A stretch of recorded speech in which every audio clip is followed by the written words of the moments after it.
Сегодня на всем постсоветском пространстве отмечается великий праздник – День Победы над фашизмом.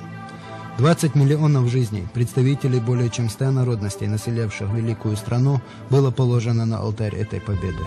Чеченцы, без сомнения, считают этот праздник и своим. Но 9 мая 2004 года этот светлый день был омрачен невосполнимой утратой. Взрыв заложенного под трибуной стадиона «Динамо» фугаса оборвал жизнь Ахматхаджи Кадырова, гражданина, патриота и президента.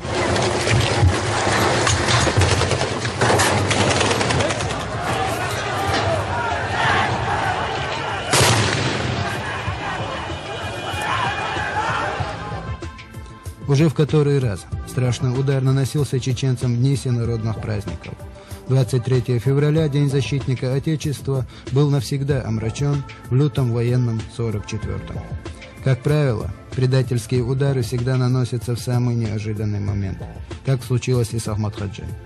На тот момент счет покушений, совершенных на президента Чеченской Республики, шел не на один десяток. Счет погибших в результате этого соратников и родственников, друзей и товарищей перевалил за 300. И каждый раз судьба оберегала его. Никто не мог и предполагать, что это случится на стадионе, в день всенародного праздника, в присутствии тысяч сограждан. Сама его смерть была очень символична. Он жил во имя своего народа и погиб у него на глазах. О таких людях, как первый президент Чеченской Республики, принято говорить. Оценку им даст сама история. Что ж, верно. Но многим ли было дано давать оценку истории самой? Каждый ли способен предвидеть ход ее развития? И, наконец, много ли тех, кому Аллахом дано быть одним из ее вершителей? Когда Ахмад Кадыров выступил против ваххабитов в 1998 году, тогда его еще муфтия республики обвинили в предательстве. Сегодня можно только догадываться, какое мужество было нужно, чтобы решиться на этот шаг. А в 1999-м группа истинных патриотов, зачастую попадая под огонь федералов, которые по привычке били всех, уже с оружием в руках борется с теми, кто принес религиозную ересь и раздор чеченцам.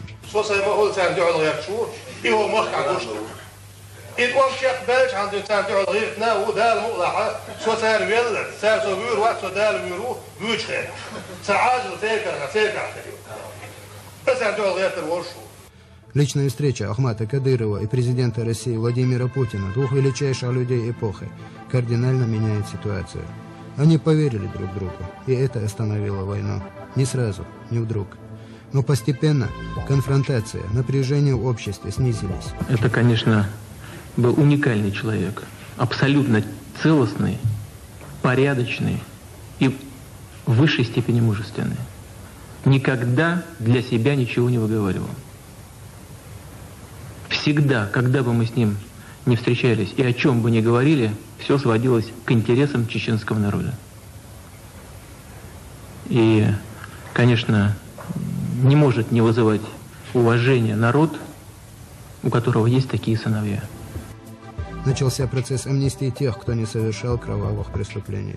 Еще до своей гибели Ахмад Кадыров вытащил из рядов НВФ более 1000 человек. Всей своей деятельностью он заслужил доверие людей. Люди республики не могли не видеть. Конечный итог всего, что делается, предназначено именно для них.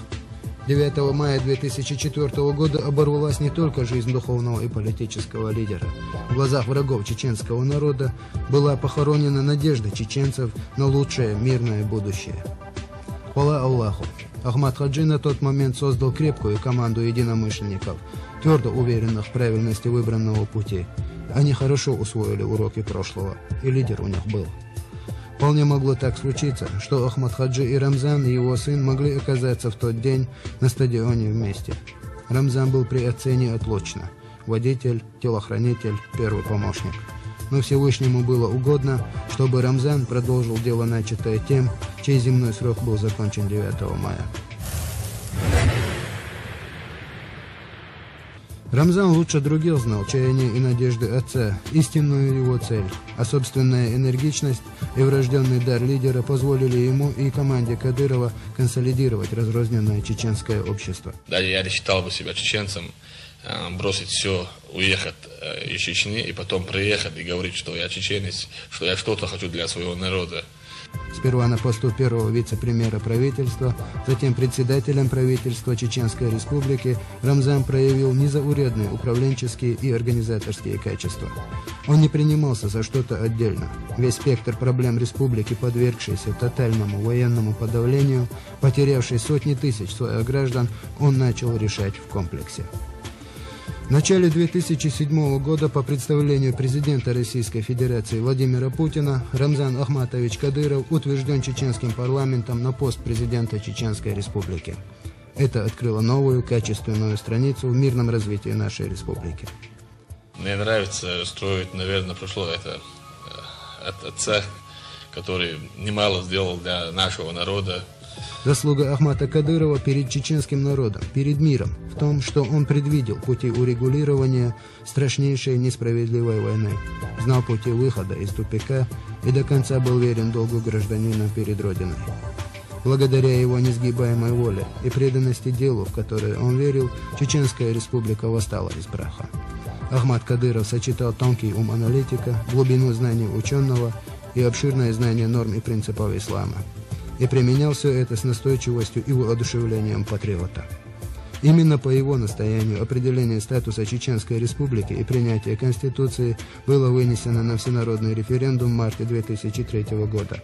Он был уверен, что мудрый и уставший от изнурительных войн народ выберет мир. У людей это последняя надежда.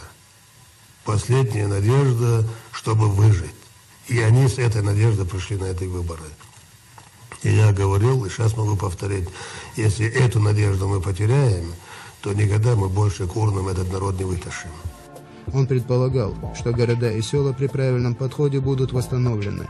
Он верил, что сами жители республики это сделают своими руками. Он был прав во всем, что предвидел и ради чего отдал свою жизнь. Наследие Ахмата Кадырова – само современное устройство Чеченской Республики, ее повседневная жизнь, ее надежды и стремления. Этот человек прожил яркую и честную жизнь. Его дела и поступки, его принципы и установки оказались определяющими для дальнейшего развития республики.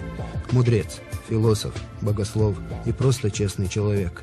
Ахмат Кадыров очень высоко поднял планку личности и гражданина, патриота и политика. Вечная память о нем будет лучше благодарностью потомков. Во многом чеченцы обязаны ему самой своей жизнью. И эта память нас не покинет. А каждый раз 9 мая мы будем отмечать День Победы. Победы духа над смертью, торжества справедливости и надежды на лучшее будущее. И всегда будем помнить, что именно 9 мая Ахмат Хаджи Кадыров победил навсегда. Сегодня великий день. День Победы Великой Отечественной войны, где стали жертвами миллионы невинных людей. Этот день отмечается сегодня во всем мире, потому что это победа над злом.